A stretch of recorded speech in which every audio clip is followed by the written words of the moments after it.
ನಾನು ಇವತ್ತಿನ ಕ್ಲಾಸಲ್ಲಿ ಜಾತಿ ಸಮೀಕ್ಷೆಯ ಬಗ್ಗೆ ಒಂದು ಮುಖ್ಯವಾದಂತಹ ವಿಷಯವನ್ನು ನಿಮ್ಮ ಮುಂದೆ ಮಂಡಿಸಲಿದ್ದೇನೆ. ಈಗಾಗಲೇ ನಮಗೆಲ್ಲ ಗೊತ್ತಿರೋ ಹಾಗೆ ಪರಿಶಿಷ್ಟ ಜಾತಿಯ ಒಳ ಮೀಸಲಾತಿಯ ಸಮೀಕ್ಷೆ ಈಗಾಗಲೇ ನಡೀತಾ ಇರುವಂಥದ್ದು.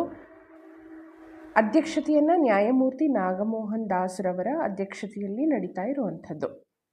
ಇನ್ನು ಕೆಲವೇ ತಿಂಗಳುಗಳಲ್ಲಿ ಅದರ ಸಮೀಕ್ಷೆಯ ಮಾಹಿತಿಯನ್ನು ಸರ್ಕಾರಕ್ಕೆ ಒಪ್ಪಿಸಲಾಗುತ್ತೆ. ಆದರೆ ಬಾಕಿ ಜಾತಿಯ ಗಣತಿಯ ಬಗ್ಗೆ ಗತಿ ಏನು ನೋಡಿ. ಈಗಾಗಲೇ 8 ವರ್ಷದ ಹಿಂದೆ ಒಂದು ಸಮೀಕ್ಷೆಯನ್ನು ನಡೆಸಿ ತಾತ್ವಿಕವಾಗಿ ಆ ಸಮೀಕ್ಷೆಯನ್ನು ಸರ್ಕಾರ ಒಪ್ಪಿಕೊಂಡಿದೆ. ಹಾಗೂ ಈಗಾಗಲೇ ಎಲ್ಲ ಸಮೀಕ್ಷೆಯ ಗಣತಿಯ ದತ್ತಾಂಶ ಈಗಾಗಲೇ ಸಿದ್ಧ ಇರುವಂಥದ್ದು. ಆದರೆ ಹೈಕಮಾಂಡ್ ಏನಿದೆ, ಕಾಂಗ್ರೆಸ್ ಹೈಕಮಾಂಡ್ ಅದಕ್ಕೆ ಒಪ್ಪಿಗೆಯನ್ನು ಸೂಚಿಸಿಲ್ಲ.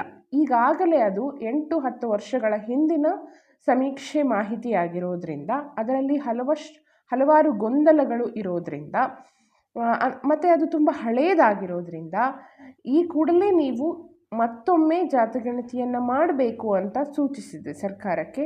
ಹಾಗಾಗಿ ನಮ್ಮ ಮುಖ್ಯಮಂತ್ರಿಯಾದಂತಹ ಸನ್ಮಾನ್ಯ ಶ್ರೀ ಸಿದ್ದರಾಮಯ್ಯನವರು ಈಗಾಗಲೇ ದತ್ತಾಂಶ 10 ವರ್ಷ ಆಗಿರೋದ್ರಿಂದ ಮರುಗಣತಿ ಮಾಡಲು ತೀರ್ಮಾನಿಸಿ ಈಗಾಗಲೇ ಆದೇಶವನ್ನು ಹೊರಡಿಸಿದ್ದಾರೆ. ನಮಗೆಲ್ಲ ಗೊತ್ತಿರೋ ಹಾಗೆ ಪರಿಶಿಷ್ಟ ಜಾತಿಗಳ ಜನಗಣತಿ ನಡೆದಂತೆ ಅದೇ ರೀತಿ ಬೇರೆ ಜಾತಿಗಳ ಗಣತಿಯನ್ನು ಕೂಡ ಹೊಸದಾಗಿ ಕೈಗೊಳ್ಳಲು ನಿರ್ಧಾರವನ್ನು ಮಾಡಲಾಗಿದೆ. ಸಮೀಕ್ಷೆ ಕಾರ್ಯವನ್ನೂ ಕೂಡ 90 ದಿನಗಳಲ್ಲೇ ಪೂರ್ಣ ಮಾಡಿ ಮುಂದಿನ ಕಾರ್ಯವನ್ನು ನಡೆಸಲಿಕ್ಕೆ ಆಲೋಚನೆಯನ್ನು ನಮ್ಮ ಕಾಂಗ್ರೆಸ್ ಸರ್ಕಾರ ನಡೆಸಿದೆ ಅಂತ ಹೇಳ್ತಾ ನನ್ನ ಈ ಪುಟ್ಟ ವಿಡಿಯೋವನ್ನು ಮುಗಿಸ್ತಾ ಇದ್ದೇನೆ. ಧನ್ಯವಾದಗಳು.